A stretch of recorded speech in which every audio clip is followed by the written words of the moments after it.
My life's going to change. Your life's going to change. You got to make that decision leaving this place. So no more wants. Moving forward.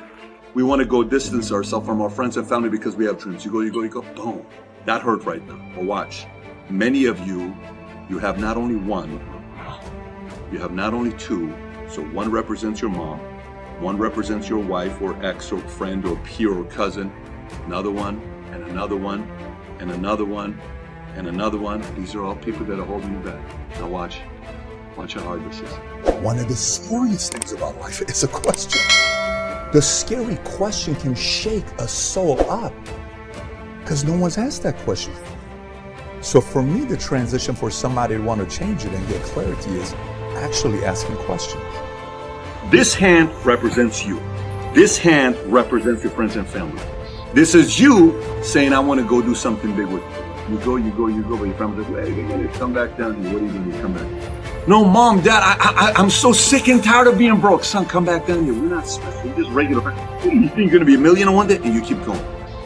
Eventually, when you try to go, the tension gets harder. It's so difficult to break away because if you do, it's going to snap. So this is you and I.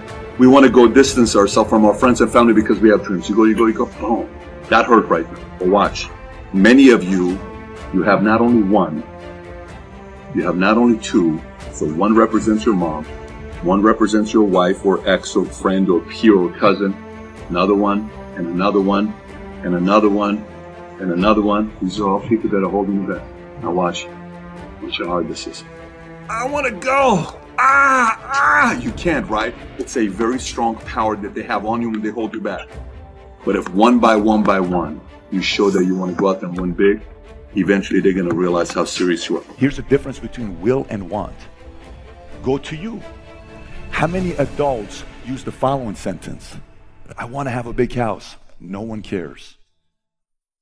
I want to be rich so I can retire my parents. Weak word. I want to be pampered for the rest of my life. No one cares.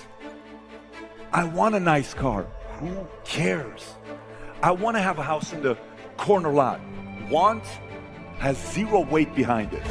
Starts with the same letter, same amount of words, 4 letters, same amount of letters, 4. One has power, the other has no power. 2001 would make me how old? 22 years old. I'm broke. You have no idea how broke I am. The camera goes on me, and here's what this crazy 21, 22-year-old kid says here. We can play this video. Mark my words, by the time this year is over, next year, we'll hit at least 6 figures or more. And anybody that comes on my team will get 12 or 6 figures or more. 22 years old, I said that, right? Do you know when I walked away, what happened after I said that? I lost everything. That's what's crazy. I'm sitting there, I'm going through all this stuff. My friends invite me to this club in Burbank, and my friend Armin, he comes up to me. He says, hey, where is the 6 figures? Where's the millions, Pat? All the friends are looking at me. It's the joke. There's the dreamer. Where's the millions, Pat? Where's the millions, Pat? That's why you're afraid to say, I will. I read a quote the other day by Denzel. Your own family will talk shit about you when you're in the process of breaking all the generational curses. This ain't for the weak. This ain't for the weak. Some of you guys got some generational curses that you haven't broken yet. Let's address some of the generational curses. What are some of them? Drugs, gambling, alcohol, weed, abuse, poverty, fear of God, victimhood mentality. Every family has it. But eventually somebody has to change it. So for you, this whole word about will and want, what word are you using? Were you afraid to do the video? Why are you afraid of the video? Because God forbid if you go on social media and you say, mark my word, my family will become financially free. And you post that. And you don't, then you delete it, but your friends and family sees it and they laugh at you. You're afraid of being laughed at. So you play safe. You play safe. You don't want to go to these gatherings. I guarantee you the world's going to know your last name. The world's going to know what you did for this family. And by the way, I didn't say this when I was a millionaire. I said this when I was making $50 a year. It doesn't matter if I say it today. No one cares. What matters is when I said it when I was 22, when I was a nobody. I didn't have a follower on social media. There was no value payment. I didn't have $100 in my account. Nothing at that time. Going back to you. Last night I told you, George put this entire meeting together for who? You.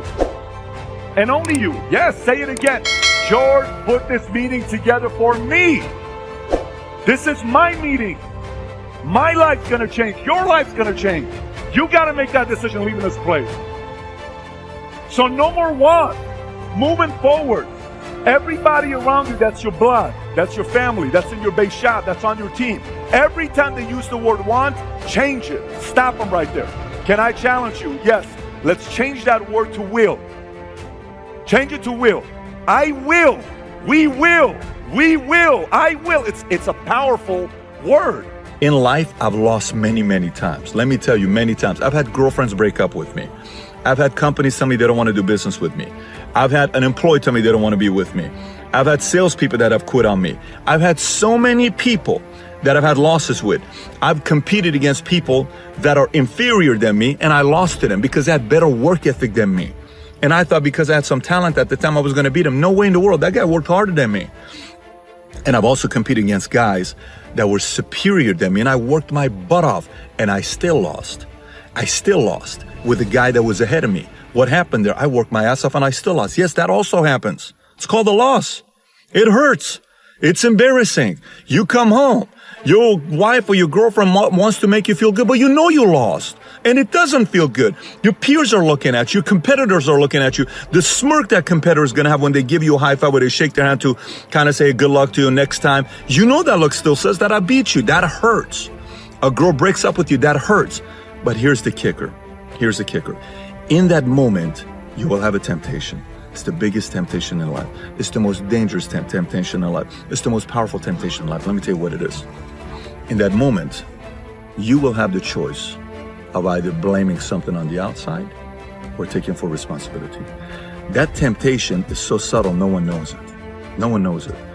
I have led thousands of salespeople that I've worked with, and I've seen some of them keep growing. One guy went from 30 grand a year to 50 grand a year to 100 grand a year to 200, 300, 400, 500, 600, 700 $1 million a year income. Well, they had a lot of drama. Fast in 3 years. What happened to them? They never blamed. They always took responsibility. They never blamed. And I've had people that are 10 times more talented. Every 6 months, they have some kind of a subtle stop. You know why? Because they blame the different circumstance.